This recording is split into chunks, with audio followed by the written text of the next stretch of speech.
Hello guys, welcome back. In this video, let's go through Databricks notebook.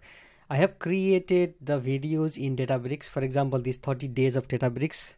It's around now 11 months I created this, and it seems that many of you are finding this kind of video helpful.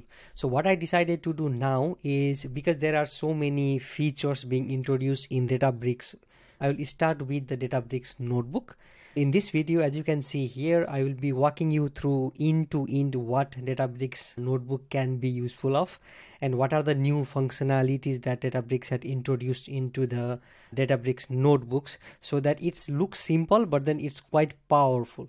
I will walk you through all the steps, and by the end of the video you will have a overall understanding of what are the new functionalities of Databricks and how you can use that in your day-to-day work or in your personal project. Let's get started. Okay, so this is the notebook. As you can see here, I created this Databricks notebook, simple and powerful. If you are completely new how to create the notebook also, if you go on top of this, and by the way, all the functionalities are not available in the community edition, so you need to be in the paid version or in the free trial. If you want to know those, please watch my previous 30 days of Databricks series so you know how to get started. If you don't know how to, let's say, go through the notebook also, you can just go to this plus icon, and here you can create a notebook and it will be landing here. So first thing first, what we need to do is attach this notebook with a cluster. So cluster meaning that we need to have some compute to power this particular notebook, right? I have already created a compute, or let's say cluster here. You can just go here and create. It's just the normal things, right? So now I will go to the recent, and here is my notebook, and I will go to this connect tab here, and I can choose which one I want to have. Databricks now powers most of the resources with the serverless compute also, but not all the functionalities are there quite yet. You can contact your admin or person who is going through your Databricks environment to enable those functionalities, so you don't need to wait a long time for the cluster to get started. I'll choose the compute. So now once I choose the compute, you can see here I have the compute, right? What is new and what are the different things, right? On the left side already you can see there is this table of contents. There is this workspace folder where you can see different files and folders, and this is the catalog. For example, here you can see the catalog in the higher level, but also inside there is already a catalog now, so that you can see what are the different tables inside that catalog. And there is this Databricks assistant. As always, you can just already go from here and see the Databricks assistant. I will just close this for now. So this is the side part, right? I will just go to this table of contents and make this smaller, or I can close this for now. It is not needed. So the first one is the Markdown. I will go through it little by little, and now you can see here what I am going to explain, right? So this is the code that I have written here. Okay, select all from samples, New York City trips limit. So this sample is already being provided by the Databricks. For example, if I go here and I will run enter, so it is going through the samples, New York City trips, and it limits to 10, right? So what are the functionalities already in this particular cell? Let's first go with that. Now it is running here, right? And you can see one functionality. Let me just go from the left side to the right side so it's easier for me also to explain you. On the left side now there is this drag icon. For example, if I want to, I can just go here and then place it like this. So this is one drag and drop kind of things, because in notebooks it's easier if you can do the drag and drop, right? That is one functionality already. Next one is, if you go this one, you can just collapse the cell. That's quite handy to do the collapse things here, right? And the next one, there are many functionalities, so you can just follow along with me. And if you go here, this is the run the particular cell kind of thing, so you can run this particular cell, right? I did the shift enter, or you can do control enter, but this is where you can also run. You can see here it says command enter also, right? And if you click on this icon here, it says run the cell, which is same as before, and there is run selected text. You can even run the selected text in the cell itself, run all the above, so it will run all the below cells. This is really good functionality to just run or go through the code in the Databricks notebook itself. So one is that. What is the next one? Now the next one is, as you can see here, let me close this one. So here there is this number of cell, it's auto detecting here, right? So 3, if you go down there is 4, the number is auto detected, but then there is also new functionality now, this one. So you can, so if I delete this, it's just 3 in the beginning, but if I click on this, now I can type the title already for this particular notebook, top 10 trips. So once I write this selecting top 10 trips, you can see that it reflected in the table of contents. So I said here selecting top 10 trips, right? Another thing which is really interesting here is there is AI all over the place in notebooks. You need to be able to use it, right? If I just go here, you can see there is a small icon called generate title with AI, meaning that you don't even need to write that. Once you have the code written, AI will automatically take care of writing the title for you. So I'll just click this icon, and now you can see exploring New York City taxi trips with SQL query. So that is what it wrote, the AI assistant, and then it is reflected here. That is one AI already shown here. This is really handy in order to write the titles in each of the cell, so that whoever is going to view your notebook or for the future references also for you itself, it's really good. That is one functionality, right? And the next one, if I go to the right, it already shows, okay, this is SQL or Python or something. You can click this and you can see here change the language in the shell by selecting one below. So you can just go here and change the shell and write in different language also. That is next.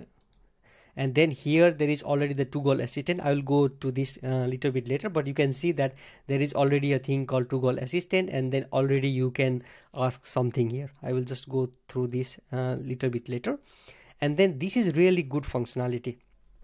Let's say that you don't want to get distracted in different cells and you want to have one cell and the output open in the UI itself so that you can focus more, right? So you can just click this, and now you can see there is just this particular shell and the output here, so you can just be more focused into this particular shell and write code. This is really handy functionality. Just click on that, it will go back. And then there is these 3 dots. If you go here, you can see there are all the other functionalities that you can go through this particular shell. And there is also the delete icon, which you can delete, or even you can do escape DD will delete that particular shell. This is the functionalities that already it is being provided here. There is this Spark jobs as normal. I think you already know this before. But now there are additional functionalities. For example, let's say that you want to comment something here, right? So what you can do is, now there is nothing shown here, right, on the right. If I just, let's say, select these samples, you can see there is a small icon appearing here which says comment. I can click this and I can write here, okay, looks good. This is how you can provide this notebook to your colleagues and they can provide comment. So I can say comment, and now you can see there is the comment here. This comment is for particular thing here, and it is already shown here. You can delete this once it is reviewed and so on. And then there is also this icon on the top right where you can just click this, the comment is gone, and if you click this one, the comment is shown here. This is really good functionality to write comment already in the notebook itself. Drag and drop, I showed you, right? And then running cell, okay, I showed you. Data types on hovering in result table. This is super handy. For example, let's say that there is these different columns here and you don't know what is the data types. You can of course go here and see what are the different data types and so on, but let's say that you just want to be on top of the output and you want to know what is the data types. Just hover on top of it. If you go here, it will show you this is the timestamp. If you go here, it will show it is double. If you go here, it says it is int. This is super handy feature also, at least for me, when I go through this, to know which data type is what already from this table output. And now there is this select certain parts of the rows and column. This is also next level that they have done, because sometimes you just need to copy some part and then share it with your colleagues or do some extra exploration. Right now what you can do, just select this. For example, let me see, I want to select these 3 rows. I can just select this, and it says I want to copy with the clipboard. I can do right click, copy, toggle sidebar, and so on. I can just copy and then paste it somewhere. This is also a super good functionality that they have introduced. And now let's go with the filter. Let's say you want to filter some data from here. So now you can see here there is this filter display data functionality. Just click on this one, and now it appears here. This is the AI generated part, right? Fair amount, I want to only see the fair amount which is greater than 17, right? What I can do is just write in the natural language. So I will say here, display the data with fair amount greater than 17, and I will run enter. So now you can see that it takes that natural language and converted that into fair amount is greater than 17. This is the filter that it creates based on the provided natural language, and you can see that it is now displayed here, and that is shown here, the only column which is greater than 17. So you can provide the natural language and it takes care for you, right? This one you can just cancel, and we have the data already here. And also what you can do is go to these 3 dots, as I said you before, and there is this filter also here. From this filter you can do the filters manually, right? For example, fair amount, and you can choose from here greater than, less than, or whatever you want, is null, between. Let's say you want to have the between, and you can say 14, and then you can say include the lower bound, include the upper bound. I can say yes, yes, and that's it. And you can even have this or condition to have more of this, right? So I will say no, and it does not show anything here because fair amount between 14 and 15, there is nothing here. But you can just go here and say maybe 10, and you can see once you already write the filter, the data is already being populated here. This is really good feature, at least for me. I hope you will also find it helpful. So 2 ways how to do the filter. One, just by going through these 3 dots, filter, and then doing the filter.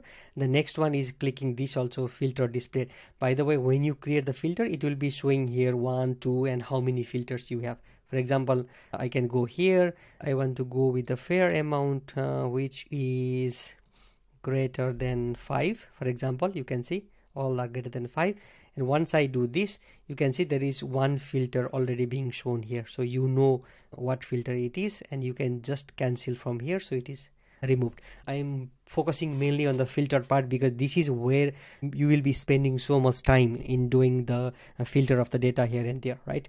And the next thing is also this sorting part, that is normally the best part here. And in the 3 dots itself, there is this format also. So you can format the strip distance. For example, let me see the pickup fair amount, right? If I go to the fair amount and if I go to the format, you can change into the currency. So you can do the percentage. You can do the stand. For example, if I want to go with the currency, I will click the currency. It changes to the currency.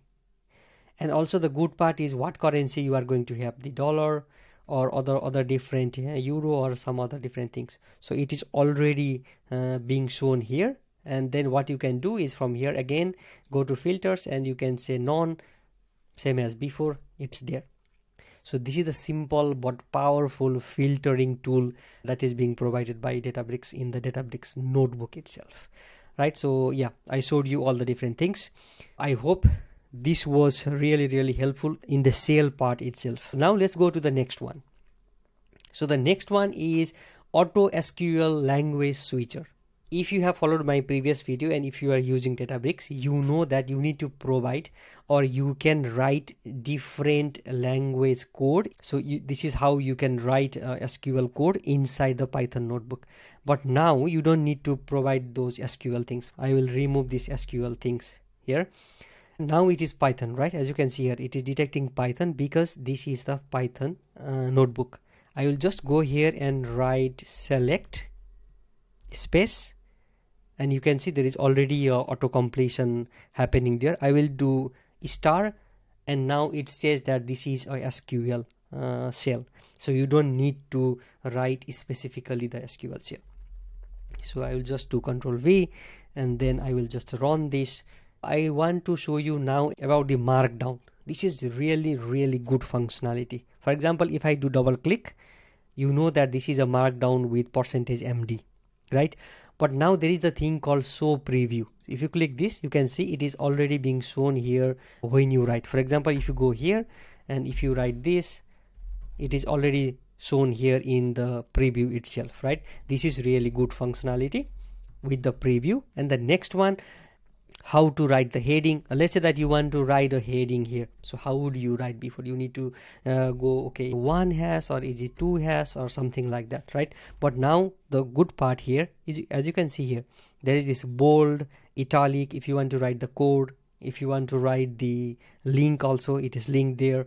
And there is even a functionality to write the image. If I click the image, it will show, okay, you need to provide the path here and write what the image will be here, right? So you don't need to memorize these kind of things. And the another part is also, if you want to do the link, okay, this is how you can write the link. You can just go here and replace the things that you want to do. And also this is the heading, H1. You can see heading is here, S2, S3. If you want to have the bullet, you can just go here and write the bullet points. If you want to have these notes, as you can see here, so this is the quote, right? So if you want to write something here, you can see the quote, meaning that there is this small line appearing in front of this, which means that this is a quote. This is actually the most interesting part and most confusing part all the time, how to write the documentation, right? So once this Markdown is here, you can write here with these different helpful functionalities, and it will be displayed side here. So it is really good to preview what you are writing. And the next one is Databricks Assistant Autocomplete. Now I hope you have used some code editors, or let's say helpful code assistants, right? What you do is you just provide some natural language and it provides you the answer, right? Now what you can do is, just before, for example, there is this SQL, and then I said here query fair amount which is greater than 10, right? For SQL you need to do these two dash signs in front, and now if you press enter, it is going to suggest you the answer. For example, here it says select fair amount from this where fair amount is greater than, right? And it says accept. You can just click this, or you can just do tab. So I will do tab. You can see the tab, and again you do the tab, and again the tab. So you can see that there is this Databricks autocomplete happening right there. So you can just do shift enter. There you go. There are, as I said, there is all AI being integrated here and there. So if you want to just go with autocomplete, there you go, which is just showing greater than 10, and now we have the answer here. And now let me go to another example. I hope this was before also, but in each SQL cell or query execution, there is this _SQL df being shown, right? So if I click this, if I just run this one, you can see it shows that it is a data frame fair amount double, right? So how to convert this into the pandas is also really good to do the exploration kind of things. So you can just do here display this just to see what is the data there. So this is the data, just the fair amount, right? And then what you can do is just convert this into the pandas, or maybe let's say if you want to convert whole data frame also, you can do this. This will be just going back into the earlier cell that is being executed. So that you need to be careful, because when you run each and every SQL cell, it will be stored in this _SQL df, and after that you can convert to pandas or any other things, and then it will be shown here. Now you can see that this SQL to data frame is a pandas data frame, and you can go and explore different pandas functionality on top of it, right? And now another functionality is the toggle assistant to fix.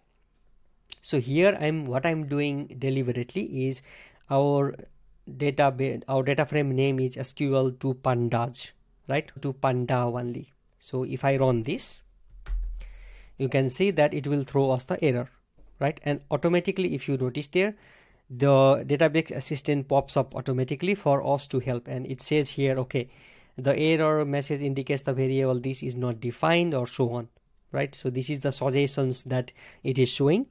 But for me, the thing is I need to have this yes. What I can also do here is I can do this Databricks assistant already here, toggle this one. I don't need to go into the assistant part. I'll close this one. What I can do is I can just go to this toggle part, because the Databricks assistant that opens automatically does not fix it, because it says there is not defined or so on, right? So what I can do here is, if you click this slash, now you can see there is this doc, explain, rename, fix, and something. So what I will do is I will say fix, and if I click the fix, okay, as you can see here, when I click fix or type the fix, it says that okay, it should be pandas, because it went through my earlier execution and knows that okay, it should be pandas, not just the panda. So this really helps. And if you can just click this accept, and then that is being replaced. Now if I run this, it will work as normal, right? So there are many AI functionalities, as I said you, here and there. You need to be careful which one to choose. So the next one, what we are going to do is the syntax error highlighting part, right? So what is the syntax error highlighting is, as you can see here, there is this np.random.rand10, and it shows here that there is this error there because undefined name np. So what you can do, there is this view problem where you can view the problem, or then if you hover on top of it, it will say quick fix, right? If you hover on top of it, and then if you go here, there is this quick fix. And in the quick fix, there is two things. One is the fix with assistant, and import numpy as np. So it's already provided us, okay, import numpy as np, and it should work as normal, because that was the issue, because there was no numpy being imported. That's it. And now there is also the good part. If you are a good fan of debugging things, there is this integrated debugger also implemented now in the Databricks notebook. You don't need to go to the VS Code, because the IDE kind of things is good to have these debugging capabilities, but now there is already the debugging functionality in these particular notebooks. So what I can do here, just this is the simple example. You can do lots of debugging things, but here I will do HEA only for the head, right? And you can even provide the breakpoints. As you can see here, there is this breakpoints here. You can just click all the different places, breakpoints, but this is just the example. Now I can go here and say debug the cell. I will click this one, and now you can see there is this debugging functionality will be integrated. So as you can see here, there is this debug, there is this go to the next line, there is step in, and there is step out, and so on. And on the right side, you can see there is already two variables being shown here also. So you can do you can go inside, you can go next line, and then once you go to the next line, let me bring this little bit down, and it goes here, right? I will do still next line, and it finds the error. Okay, it should be, there is no HEA attribute, right? What I can just, okay, there is D missing, so I can just do D here. This is the simple things, and now that is done. But this is the simple example of how debugging works. But for you, there might be many different variables and so on, so you need to go and do the different debugging. Now I can just go here and run the cell, and then it will provide me the plot. That means that I know that okay, there was something missing here, and you can even go through the code and find the missing part, because the code was a little bit less here. But imagine you have many cells, how you can do the debugging part. So yeah, that is all what I wanted to show. But before I complete the video, I want to show you this functionality also. On the right side, as you can see here, this was the comment that I showed you before, which shows us the comment in the shell itself, right? And then there is these experiments, which shows the experiments. Now we haven't run any experiments, but there is this thing called history. So as you can see here, there are all the history being saved when you run this particular notebook. So you can see all the different history being shown here. You can go to this particular part, and then you can go to that part only. And if you go to this explore variable explorer, you can see all the variables which is running in this particular notebook also being shown here. And this last one is also helpful because the environments, and from here you can see what is the environment and what are the different Python versions running in the cluster. So what are the different things installed, right? And then you can go here and see the dependencies and so on. Just go through this and see which functionality you want to use and so on. But there are so many different functionalities being integrated in the Databricks notebook. Just go through there and then just explore it. That's all for the video. If you have any questions, let me know in the comment section. In the next video, I'm going to create about Genie, AI BI Genie and AI BI dashboards, which is also the new functionality from Databricks. Thank you for watching. See you in the next video.